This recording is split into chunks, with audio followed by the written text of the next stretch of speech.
Meus amigos, que os bons espíritos nos amparem no nosso trabalho da noite, trazendo-nos a inspiração sem a qual nada faríamos. Hoje é dia 18 de abril e nós estamos comemorando os 154 anos do lançamento do Livro dos Espíritos, que foi em 18 de abril de 1857. Meus amigos, nós olhamos aqui o nosso bairro, que é um bairro de classe média, ruas pavimentadas, belos prédios. Aqui na Avenida Ibirapuera, nós temos alguns hotéis estrelados, que daria para a gente passar umas férias até com certo luxo. Aqui nós estamos sob uma alvenaria, piso, móveis, iluminação, água e luz, como se diz. E às vezes essas coisas passam assim, despercebidas. São doações da vida que nós somos usufrutuários a título precário e muitas vezes não nos apercebemos dos dons que a vida nos traz. É mais ou menos como uma criança na casa dos pais, ela sente fome, aí ela vai lá numa fruteira, numa cesta, pega uma fruta, come, passou a fome. Ela não se preocupa quem colocou a fruta ali, que trabalho deu, quanto custou. A criança simplesmente desfruta dos dons da casa e o resto é resto. E às vezes nós agimos como as crianças. Por exemplo, só um exemplo prático. Nós não vivemos sem o oxigênio, principalmente o nosso cérebro. Nosso cérebro tem uma fome muito grande de oxigênio. Se ele não tiver oxigênio, o nosso juízo entra em parafuso. Então, para que nós façamos esse estudo da noite, eu vou fazer uma proposta aos amigos para fazermos uma viagem no tempo, só mentalmente. Ninguém precisa sair daqui. Vamos recuar no tempo 5 séculos. Não estou pedindo milhões de anos. Bilhões, nem pensar. 5 séculos. O que são 5 séculos? Nós éramos crianças nessa época, né? 5 séculos atrás. Retroagimos 5 séculos atrás e aí nós vamos aprender uma tremenda de uma lição de vida. Vamos supor que nesse momento estamos aqui, nesse exato local, há 5 séculos atrás. Como seria o nosso ambiente aqui? Uma selva bruta, terrível. E nós não duraríamos mais que algumas horas nessa selva. Por que razão? Por falta de água potável, por falta de alimentação, por falta de repouso. Aqui nós temos a alvenaria, iluminação, as cadeiras para sentar comodamente. Na selva, aqui mesmo, não teríamos nada disso. E vamos mais adiante. Os insetos nos atacariam de uma maneira impiedosa e muitos morreriam de choque anafilático. As pessoas sensíveis às picadas dos insetos. E tem aqueles outros, aí eu já ponho inseto entre aspas, menorzinhos, que nós não vemos a olho nu, que é o impaludismo, a malária, o tifo, e aqueles outros animais maiores, as feras. Então, certo, e principalmente pela falta de repouso.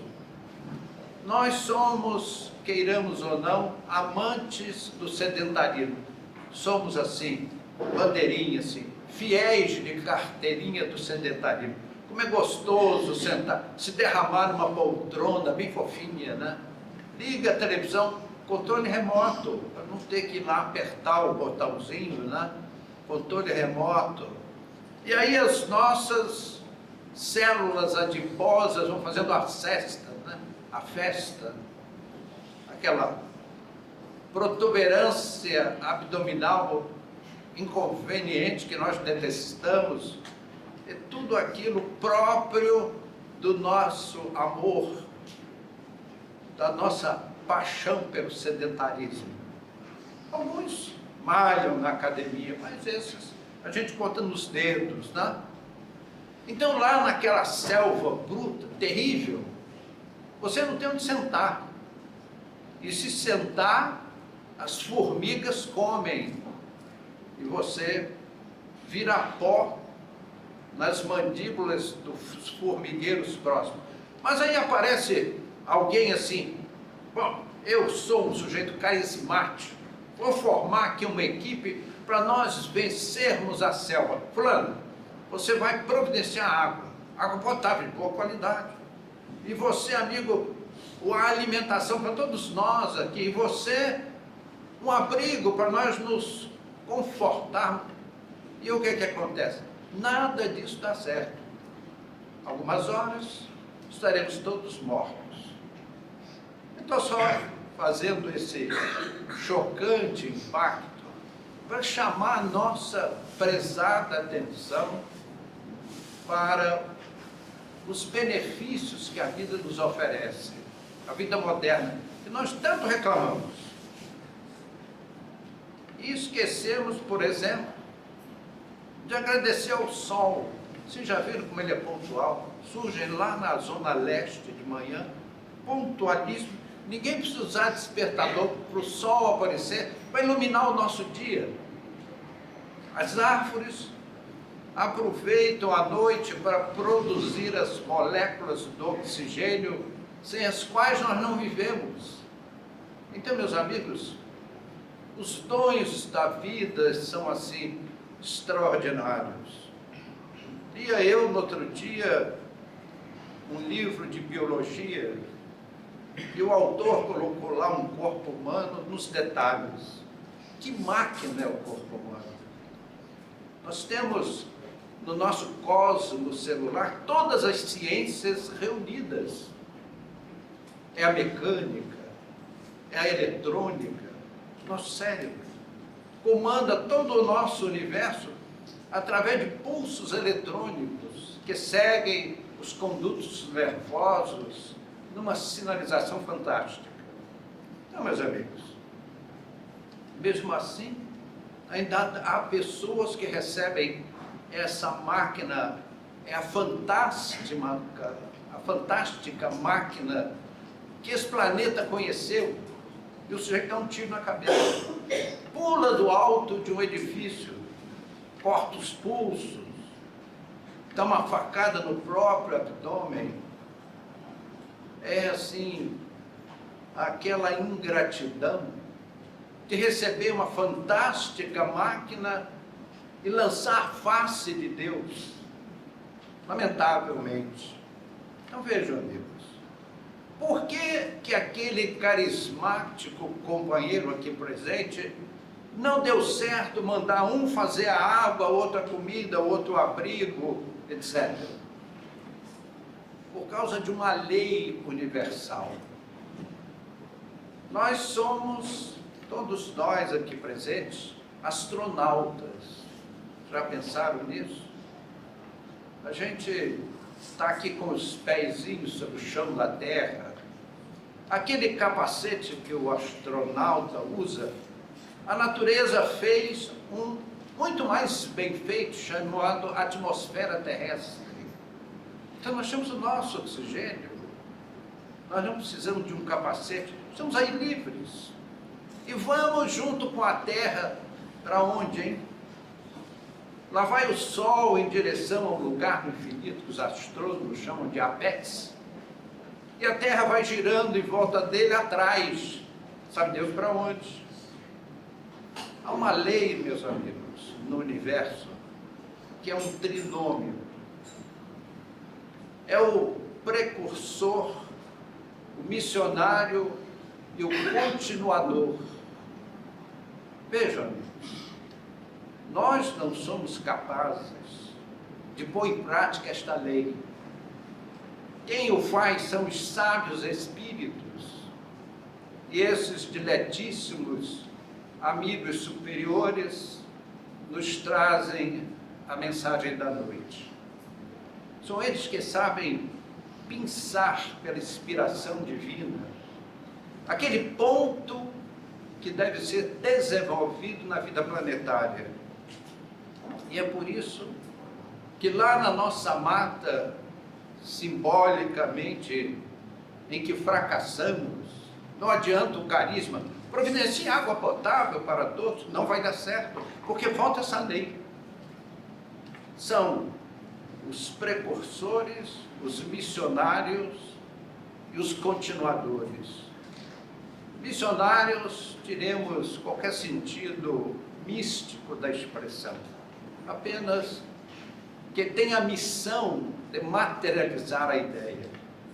E o universo, meus amigos, gira em torno deste trinômio, que nós vamos, no futuro, aprender a manipular.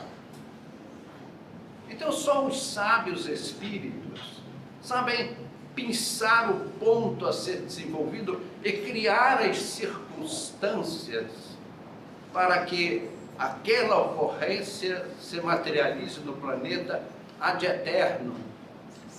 Desculpe estar gastando o latim, mas é que eu tomei uma sopinha de letra agora à noite, estou recapitulando, né? Letrinha por letrinha, ad eterno, é o latim, né? Vejam só, meus amigos, parece que foi por simples acaso que Charles Robert Darwin, em 1831, embarcou naquele veleiro da marinha inglesa, de Beagle, para uma viagem de 5 anos. Vejam, ele não era o naturalista de bordo, ele era apenas um cavalheiro acompanhante, convidado do comandante do navio. Mas ele foi conduzido por uma força irresistível, que o fez produzir uma obra que o mundo todo observa de queixo caído. Darwin, Charles Robert Darwin, para os que não são íntimos, Darwin para os íntimos, né? Ele deixou uma página na história da ciência que hoje, depois de 1954, quando os cientistas descobriram as cadeias dos genes, hoje duvidar de Darwin é correr o risco de passar ridículo, porque ele era daqueles chamados precursores da história do naturalismo do planeta terrestre. E ele chegou, e em 1859, ele publicou aquele livro, A Origem das Espécies. Aquilo foi um tsunami na Inglaterra vitoriana. Os cientistas ficaram aparvalhados. Como alguém ousava desdizer os anais da ciência, aquilo que todo mundo sabia convictamente, e Darwin jogar por terra? E os religiosos? Para o mundo da época, os animais foram criados por Deus, diziam os religiosos, e sempre foram como foram criados por Deus, e Darwin joga tudo isso por terra. Vejam só, amigos, na sua obra, Darwin tinha um espírito muito prático. Quando ele chegou daqueles 5 anos de viagem, o que ele trouxe de amostra, de bicho, uma coisa terrível. Então, ele não só afirmava, como trouxe as provas. Não era só alguém muito inteligente que locubrou uma transformação dos princípios biológicos, mas ele trouxe as provas. Só para os amigos, o assunto é de uma vastidão que nós falaríamos algumas noites sobre o assunto. Mas eu vou dar só um exemplo prático entre uma quantidade gigantesca de exemplos dos estudos de Darwin. Ele encontrou numa ilha um tipo de pássaro que tinha como dieta uma determinada erva. Aquela erva era assim, abundante. O passarinho era até assim, meio gordinho, porque meio obeso, porque comia erva demais, era muito farto. Ele foi e passou por uma outra ilha, mas uma ilha rochosa, que tinha o mesmo pássaro. Só que naquela ilha rochosa, aquela erva estava nas gretas das rochas. E o passarinho tinha uma dificuldade enorme de bicar entre as rochas aquele alimento, a sua dieta. E isso alterou seu bico. Em algumas gerações, porque geração de passarinho não é como geração humana. A nossa geração humana leva muitos anos.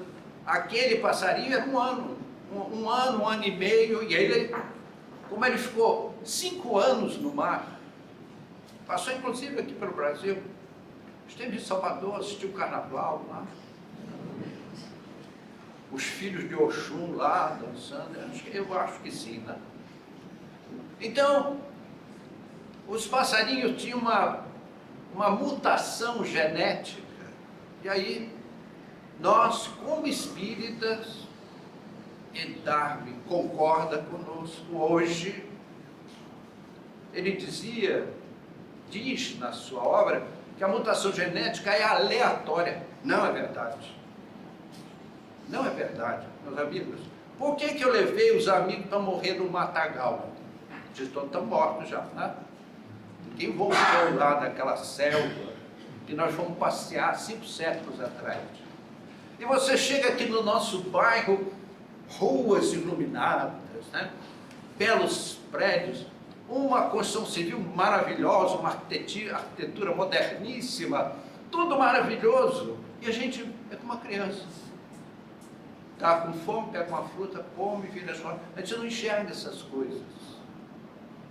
A gente reclama de muitas coisas, mas seria infinitamente pior se não existisse o precursor, o missionário e o continuador. Então, meus amigos, Darwin abalou o mundo com as suas teorias, e mais tarde vieram os estudos, o ácido nucleico, as estruturas gênicas, tudo mostrando que ele tinha razão, mas ele foi um precursor. E que criatura admirável, porque quando Darwin foi ao mar, ele tinha apenas 22 anos de idade. Era um garotão. O que um garotão faz? Ficaria certamente bebendo uísque com o capitão e olhando as ondas vagas. Mas não, ele foi atrás de tudo aquilo. E ele nos apresenta algumas provas, meus amigos, que a gente, como diz o outro, baba na gravata. Como aquele menino de 22 anos pôde levantar tudo aquilo sem ser um naturalista? E aí está mais uma das provas da existência de Deus. A gente acorda de manhã, enche os pulmões do ar puro da manhã, vai passear no parque, e nem pensamos que alguém providenciou oxigênio para alimentar os nossos pulmões. Criou uma série de recursos técnicos. O mucus nasal, que nos causa tanto horror, é um filtro maravilhoso para que os detritos, as impurezas, fiquem nas fossas nasais e as moléculas do oxigênio ganhem a nossa intimidade pulmonar para, através do tecido alveolar, que é um tecido mágico. O tecido alveolar é mágico. Ele é permeável aos gases, ele permite que a água e o carbono saiam e que as moléculas de oxigênio pulem para a corrente sanguínea e o sangue venoso se torna arterial, bonito, vermelho, e vai irrigar o nosso cosmo orgânico em 2 circuitos, e o coração é a bomba. A gente fala assim, né? Bota a mão no coração, como declama um lindo poema, que nos traz às vezes a Maria Dolores, e nós esperamos que não traga hoje, porque o assunto é extenso demais e precisamos do tempo. Então, o coração, em 2 circuitos, manda o sangue arterial para o cosmo orgânico e outro para o cérebro. Num período curto de tempo, para alimentar o nosso cérebro, porque ele tem fome de oxigênio. Nós, sem oxigênio, não pensamos. Então, meus amigos, Darwin foi esta maravilha da história da ciência. Jesus não foi diferente. Ele, quando chegou à Terra para o seu trabalho, ele usou uma expressão inesquecível para nós. Eu não vim destruir a lei e os profetas. Lá atrás, séculos passados, os médiuns da época se chamavam os profetas. Então Jesus encontrou como precursores do seu evangelho Moisés e os seus profetas, que vieram planificar, aparar as arestas para criar a ambientação necessária para que ele fizesse o seu trabalho, nos trouxesse lições de vida, que nós teimamos em querer aplaudir o Cristo em lugar de viver as suas lições. Jesus foi o mais insigne, o mais ilustre dos precursores do Espiritismo, porque ele nos disse: eu vos enviarei um novo Consolador que vos fará lembrar tudo o que vos tenho dito e vos ensinará todas as coisas. O Espírito de verdade. Então, meus amigos, o Espírito de verdade nos ensina todas as coisas. E a cada momento, aqui sob esse teto, os bons e sábios Espíritos nos ajudam no entendimento de lições sobre as quais não havíamos pensado. O Espiritismo nos surpreende que em 154 anos tenha dado a volta ao mundo e feito milhões de adeptos num espaço de tempo tão curto.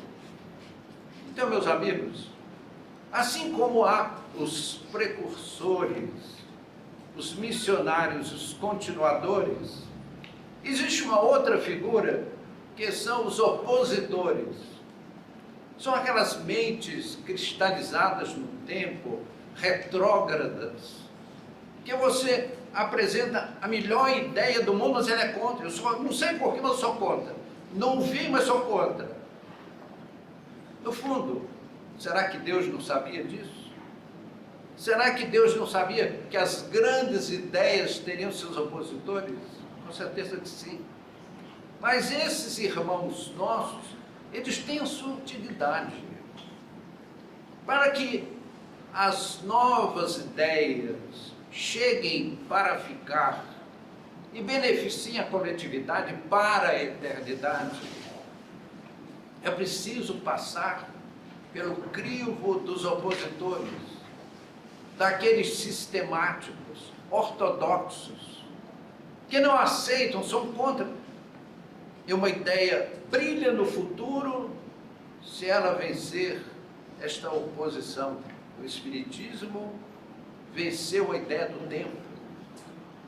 Nós vemos que 154 anos, hoje nós já vemos pessoas ilustríssimas se dizerem publicamente espíritas, defenderem as teses espíritas.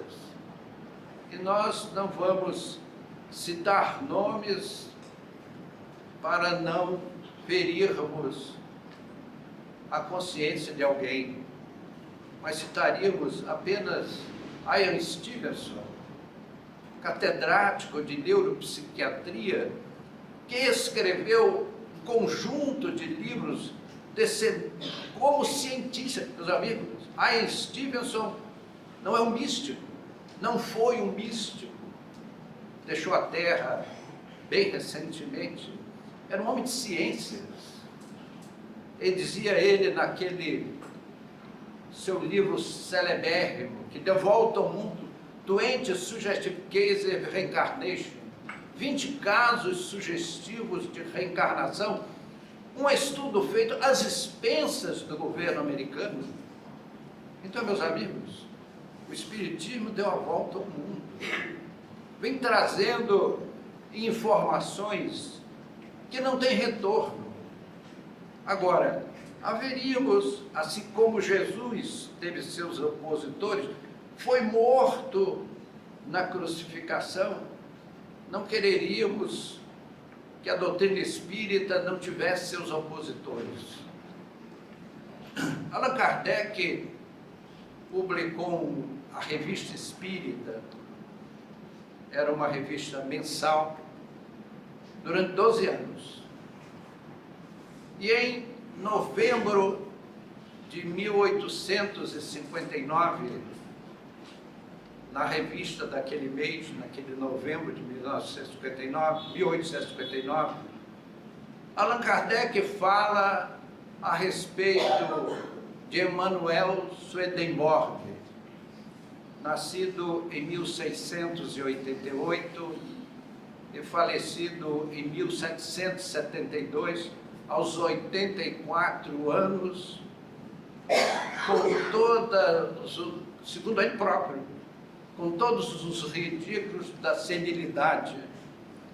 Então, era ele um cientista, um filósofo, engenheiro químico, escritor, e ele foi considerado por Kardec um precursor da doutrina espírita. Swedenborg deixou alguns livros, alguns relatos escritos, que os homens de religião e de ciência da época não souberam interpretar. Só a doutrina, é necessário estudar Kardec para entender Swedenborg. Ele relata a situação moral, a situação espiritual da Inglaterra, da Alemanha, do judaísmo, da França e outras nações europeias. E ele tinha uma faculdade mediúnica que lhe permitia entrevistar-se com figuras ilustríssimas das páginas da história. E como só nos interessa a temática religiosa, porque nós consideramos, e Kardec assim também considerou, Swedenborg como um dos precursores do Espiritismo. As suas obras mediúnicas são as mais autênticas, e vejam só, amigos, ele viveu 100 anos depois da Reforma, mas também 100 anos antes do evento da doutrina espírita. Então, as suas mensagens mostram a universalidade do ensino dos espíritos. Quando aqueles magos da antiguidade faziam os seus trabalhos mediúnicos, os espíritos traziam informações idênticas às que trouxeram a Kardec e a que nos trazem nesta noite e que nós fazemos uma ginástica terrível para transmiti-la aos amigos. Uma das páginas de Swedenborg foram as entrevistas dele com os grandes mestres da Reforma Protestante. Citaríamos Calvino e Lutero, principalmente. Agora vejam, amigos, isto aconteceu em 31 de outubro de 1517. Swedenborg nasceu na Suécia em 1688, 160 anos depois. Mas ele narra nos seus livros as entrevistas com aqueles reformadores e os espíritos benignos esclarecem, explicam as consequências de cada um daqueles trabalhos.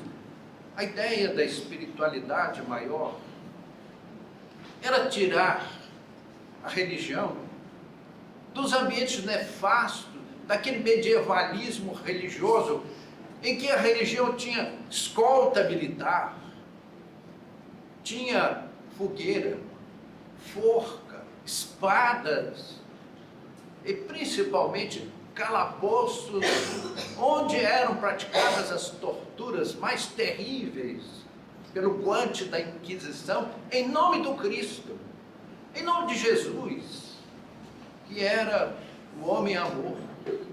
Jesus nos mandava amar até os inimigos, a Deus sobre todas as coisas, o próximo como a nós mesmos. E como naqueles calabouços se arrancavam unhas com alicates da época, cegavam-se pessoas, tinha uma cadeira de ferro que era posta no fogo até virar em brasa, e o condenado tinha que sentar-se ali. Eram coisas terríveis. Era necessário mudar aquilo.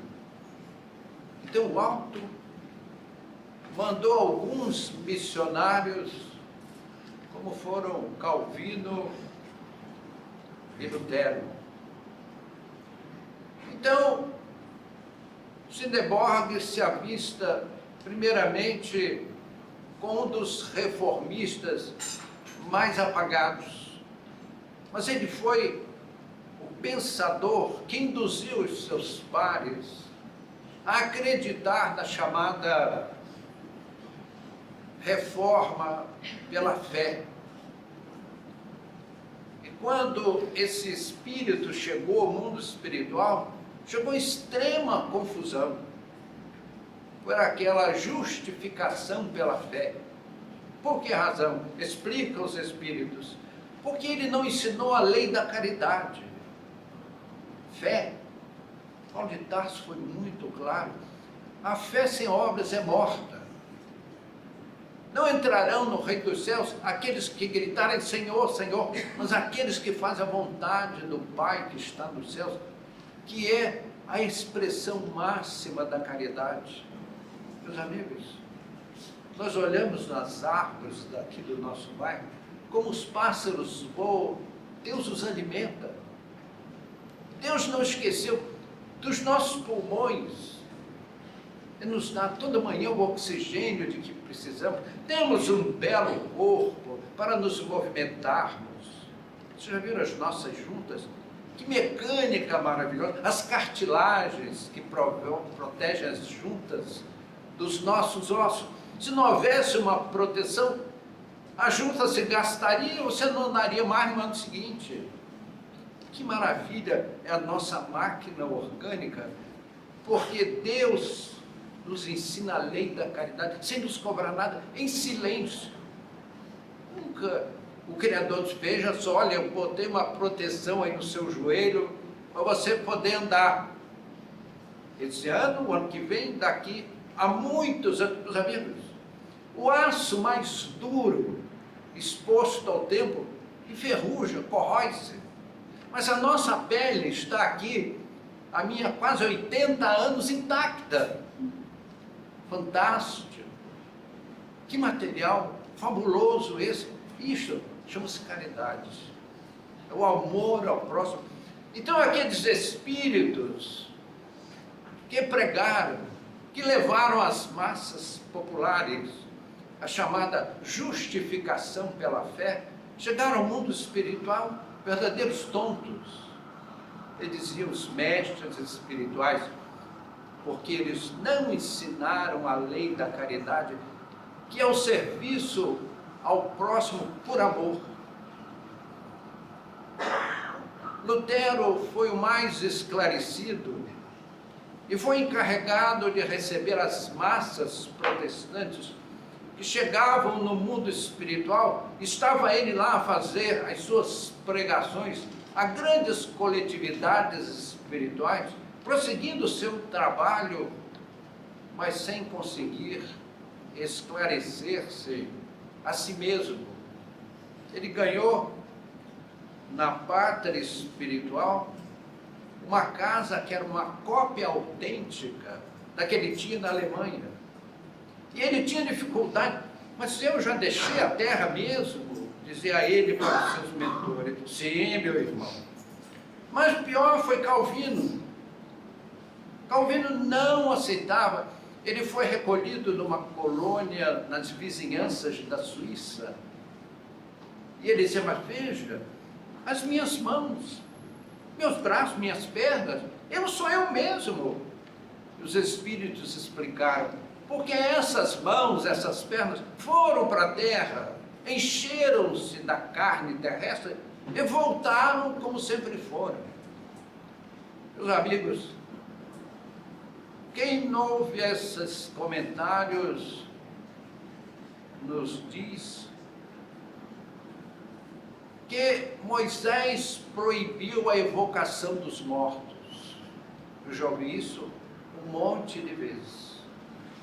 Vejam só, Moisés proibiu a evocação dos mortos. Me parece que só se proíbe uma coisa que seja possível de fazer. Concordam comigo? Moisés proibiu convocar os mortos. É porque isso é possível. Então Moisés, nesse detalhe, endossou o fenômeno mediúnico. Agora, vamos ver por que Moisés proibiu. Porque as pessoas usavam os médiuns da época para explorações mediúnicas que nós somos muito acostumados, inclusive aqui na nossa cidade de São Paulo.